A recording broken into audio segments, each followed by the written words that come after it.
On the strength of a 36-25 fourth quarter, the Miami Heat have tied up the NBA Finals at one game apiece. It was a pretty back and forth game the entire time. The Heat got out to a great early lead, scored the first 7 points of the game, ended up leading the first quarter by a few points, and then the Denver Nuggets had a huge second quarter run, which they're up by 15 points. But the Heat, as they've shown the entire postseason run, they've been extremely resilient. Just showed a ton of resolve in terms of just not letting Denver run away with the game or even control the game. Going into the fourth quarter, they were down 8, but Duncan Robinson, man, he scored, I believe, all 10 of his points in the fourth quarter. If not, it was 7 points, 7 of his 10. He was making some really tough shots. He was getting to the basket, hit a really nice hanging left-handed layup over Jeff Green, then flexed on him a little bit at the end, and it was just a crazy run for Miami to be able to withstand that late Denver charge as well at the very end of the game. The Nuggets had a chance to come back and even tie the game on a last second attempt, 3-point attempt by Jamal Murray over Jimmy Butler that was defended very well. But Miami did it again, and that's been the story of this entire postseason. I didn't really think they were out of the water, in terms of after they lost game one, because I thought that game was basically impossible to get, coming on the heels of, obviously that exhausting 7-game series versus the Boston Celtics in the last round, and going into Denver where they hadn't lost. But I'm not gonna sit here and say I expected them to win game two. I thought it was definitely gonna be tight, but the fact they won, it really significantly shifts the series because obviously they're going back to Miami for the next two, but Denver is not unbeatable. And I think it was really a case of Miami mixing and matching the lineups a little bit more effectively and then going to a well of different guys where, it's funny, the first half, it didn't really seem to work like that in terms of they went 10 deep and it's like, okay, maybe they're playing too many guys. Obviously, Bruce Brown and Christian Brown and then Jeff Green, they were scoring and playing well. So it was like their bench was still getting outplayed by three guys versus, Miami's five guys. But the starting lineup is where the huge change occurred. And that was the thing that I think tipped the favor for Miami in the first quarter, where, the simple thing of swapping out Caleb Martin for Kevin Love was really huge because you just match size, and that's something that I think is gonna be a theme of the entire series. Caleb Martin, this isn't a natural matchup for him, but I think he's gonna get better as he readjusts coming off the bench in that lineup as a scorer with Lowry getting out in transition, how he basically was doing the entire regular season and the postseason run up into the conference finals where he became a starter. But Kevin Love is tailor made for this series because he's somebody who can definitely rebound. He can match the size of Aaron Gordon, and then because of that, you can put Jimmy Butler on Jamal Murray, which they did. Obviously, it paid dividends down the stretch in that last shot.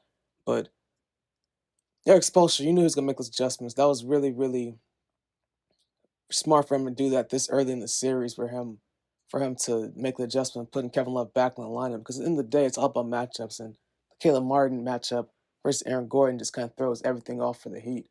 But they got contributions from everywhere. The guy that deserves praise, game ball. Obviously, Bam Adebayo played great again. Another huge game. He's going to be somebody that obviously is going to be instrumental for Miami to win the series if they do. But Gabe Vincent, once again, this guy just never ceases to amaze. I mean, he consistently steps up with his scoring and just his poise and his ability to come away with key stops on the defensive end and just make timely shots on the other end. He's somebody who helped him get off that tough start. And even in game one of the bright spots, scored 19 points after Bam. He's been incredible this entire postseason run. And it's just kind of a microcosm of Miami's success in the postseason where there's somebody else stepping up, whether it was Vincent leading the way in scoring or Duncan Robinson obviously coming in with that huge barrage in the fourth quarter. Max Strus even got them off to a good start here, 4 threes in the first half. There's just been a multitude of guys stepping up, especially with Jimmy Butler not playing to his level that he played in the first three series yet. So you're still waiting on a huge explosion for him, which I believe is going to happen. He still played well. He had 9 assists, but he hasn't had a huge scoring night yet. And when that happens, Miami's going to be really tough as long as they continue to get contributions from some of the bench guys and some of the shooters. But if Tyler Hero can come back next game, I mean, this is a whole different series now.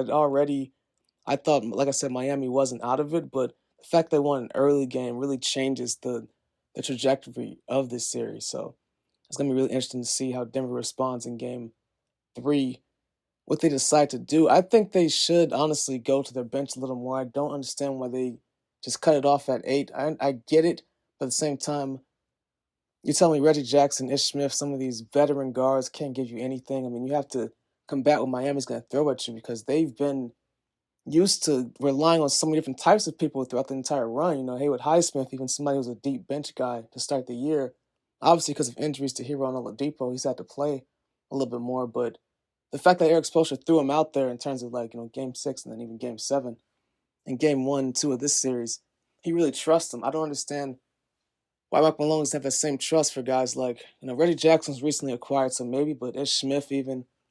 I would give one of those guys a shot in game 3 or 4 before it's too late, because I wouldn't say you're running the risk of, running into any of these guys in the ground in terms of their starting 5 or starting 8 guys, top 8 guys. But if one of them's messing up, I mean, you have to kind of send a message that they just don't have their spot on lock. I mean, they kind of did that with Michael Porter Jr. He was struggling a lot this game, or in game 2.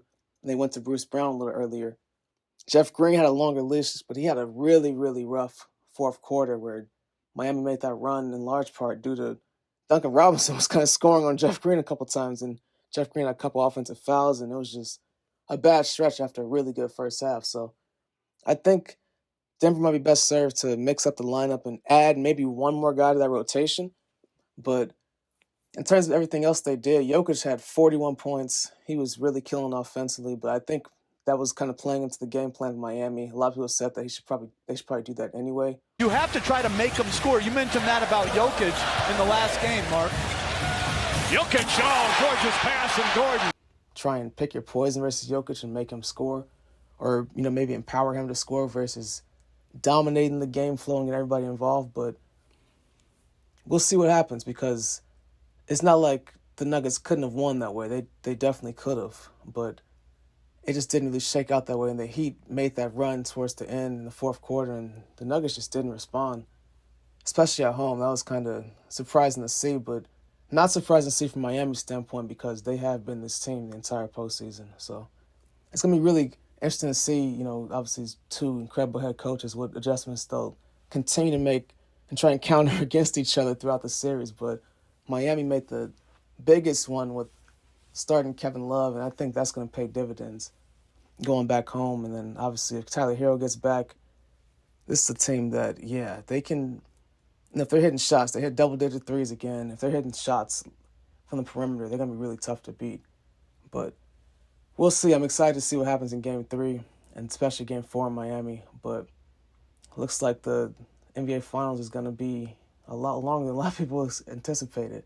We'll see how Miami comes out and executes, or Denver responds. But I think it's going to be another tight game in Game 3, and we're looking forward to it Wednesday night.